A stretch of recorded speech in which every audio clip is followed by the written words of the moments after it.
राष्ट्रीय परिदृश्य है। देश में पहले वर्टिकल सी ब्रिज परवन का उद्घाटन किया गया है। रामेश्वर द्वीप को भारतीय मुख्य भूमि तमिलनाडु के मंडपम से जोड़ता है और इसकी यहाँ से यह समुद्री खारे पानी से बचाव के लिए इसमें विशेष रूप से टिकाऊ सामग्री और तकनीकी का उपयोग हुआ है। इसकी सहायता से यह 2.07 किलोमीटर लंबा पुल 110 वर्ष पुराने मौजूदा परवन ब्रिज का स्थान लेगा। पंचायतन उन्नति सूचकांक PAI बेसलाइन रिपोर्ट जारी की गई है। इसमें PAI बेसलाइन रिपोर्ट में 9 विषयों में पंचायतों का प्रदर्शन किया गया है। 2.5 लाख से अधिक ग्राम पंचायतों की प्रगति का माप किया गया है। कवरेज डेटा यह है कि प्रदर्शन श्रेणी में यहाँ से 90 से 100 के स्कोर के बीच यानी अचीवर्स A+ में 0 पंचायतें रही। फ्रंट रनर में रही 699 पंचायतें 75 से 90 से 89.99 के बीच में, और परफॉर्मर में रही है 60 से 74.899 में 77.298 35.8% के स्कोर्स के साथ। एस्पिरेंट कैटेगरी में रही है 40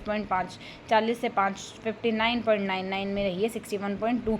बिगिनर्स D में रही है 0 से 39 में 5896 2.7 ग्राम पंचायतें। राज्यों का प्रदर्शन रहा है। आकलन में गुजरात 346 ग्राम पंचायतों के साथ अग्रणी रहा है। तेलंगाना 270 ग्राम पंचायतों के साथ दूसरे रैंक पर रहा है। अधिकतर संख्या में बेहतर मानक प्रदर्शन करने वाले राज्य में गुजरात 13,781 में, महाराष्ट्र 12,242 में, तेलंगाना 10,099 के, मध्य प्रदेश 7,912 में, उत्तर प्रदेश 6,593 में। FTII और SRFTI को मिला मानद विश्वविद्यालय का दर्जा। Film and television institute of India और सत्यजीत रे फिल्म एंड टेलीविजन इंस्टीट्यूट को मानद विश्वविद्यालय का दर्जा दिया गया है।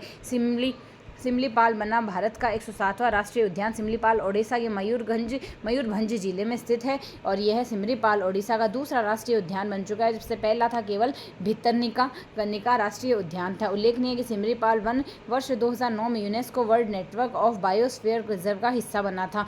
और तमिलनाडु को 10 बिल रोकने के मामले में सुप्रीम कोर्ट का ऐतिहासिक निर्णय लिया गया। राज्यपाल की कार्रवाई अवैध घोषित। सुप्रीम कोर्ट ने तमिलनाडु के राज्यपाल RN रवि के द्वारा राज्य विधानसभा का पुनर्विचार के बाद पारित किए गए 10 विधेयकों में राष्ट्रपति को विचार के लिए आरक्षित रखने के लिए अवैध और गलत ठहराया। असाधारण शक्तियां। सुप्रीम कोर्ट ने अनुच्छेद 142 के तहत अपनी असाधारण शक्तियों का उपयोग करते हुए 10 विधेयकों को मंजूरी दे दी, जो राज्यपाल ने रोक दिया था। इसका कारण यह बताया कि राज्यपाल ने इन विधेयकों पर निर्णय लेने में अत्यधिक देरी की और विधायी प्रक्रिया का सम्मान नहीं किया। राज्यपाल की शक्तियों पर स्पष्टीकरण दिया गया। कोर्ट ने स्पष्ट किया है कि संविधान के अनुच्छेद 200 के तहत जब कोई विधेयक राज्यपाल के पास आता है तो उसके पास मुख्य रूप से 3 विकल्प होते हैं। पहला, सहमति देना, सहमति रोकना और विधेयक को राष्ट्रपति के विचार के लिए आरक्षित करना।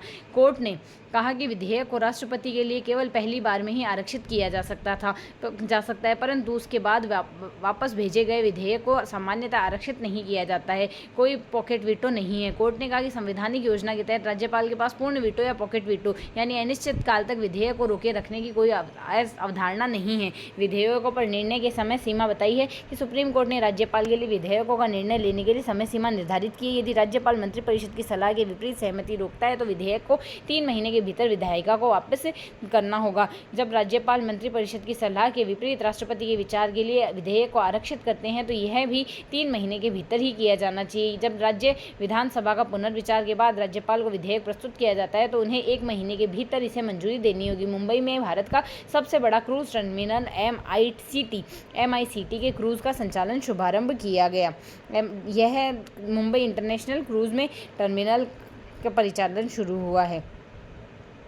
तेलंगाना भूभारती अधिनियम अधिकार अभिलेख अधिनियम 2025 को पूर्ववर्ती धरनी पोर्टल प्रणाली में आई खामियों व नागरिकों की व्यापक शिकायतों को दूर करने के उद्देश्य से लाया गया है। उक्त अधिनियम तेलंगाना भूमि सरकार अधिकार व पट्टादार पासबुक अधिनियम 2020 को प्रतिस्थापित किया गया है। भूभारती अधिनियम का मुख्य उद्देश्य भूमि प्रशासन को अधिक पारदर्शी व कुशल समावेशी बनाना है। भगवद गीता व नाट्य शास्त्र यूनेस्को के मेमोरी ऑफ वर्ल्ड रजिस्टर में शामिल किया गया है।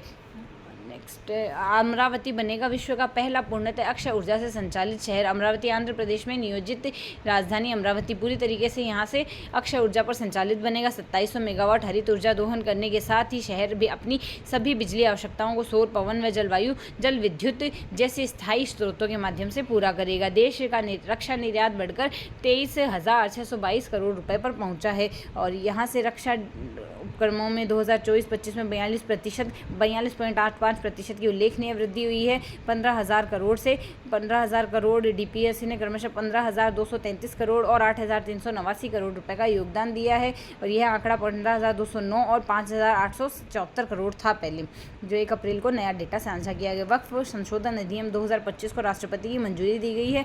वक्फ अधिनियम 1995 का नाम बदलकर एकीकृत वक्फ अधिनियम अधिकारिता दक्षता विकास अधिनियम 2025 रखा गया है। सरकार का कहना है कि कानून वक्फ संपत्तियों का दुरुपयोग, पक्षपात व अतिक्रमण रोकने के लिए पारदर्शिता व कुशल प्रबंधन सुनिश्चित करेगा। इसमें वक्फ बोर्ड व केंद्रीय वक्फ परिषद का संचालनागत बदलाव होगा। कम से कम 2 मुस्लिम महिलाओं को शामिल करना अनिवार्य होगा। उपयोग के आधार पर वक्फ की अवधारणा को समाप्त कर दिया जाएगा। केवल विधिवत रूप से घोषित या समर्पित संपत्ति ही वक्फ मानी जाएगी। वक्फ के लिए संपत्ति दान करने की शर्तें हैं कि संपत्ति दान करने वाले व्यक्ति को कम से कम 5 साल से इस्लाम का पालन करने वाला मुसलमान होना चाहिए व संपत्ति का मालिक होना चाहिए। वक्फ संपत्तियों का सर्वेक्षण व पंजीकरण जिला कलेक्टर वक्फ संपत्तियों का सर्वेक्षण करने का अधिकार होगा और सभी वक्फ संपत्तियों का ऑनलाइन पंजीकरण अनिवार्य। वक्फ ट्रिब्यूनल के फैसलों के खिलाफ हाईकोर्ट की अपील का अधिकार। विवादों को निपटाने और पारदर्शिता बढ़ाने के लिए यह प्रावधान जोड़ा जाएगा। वक्फ औलाद के महिला उत्तराधिकारियों से विरासत अधिकार की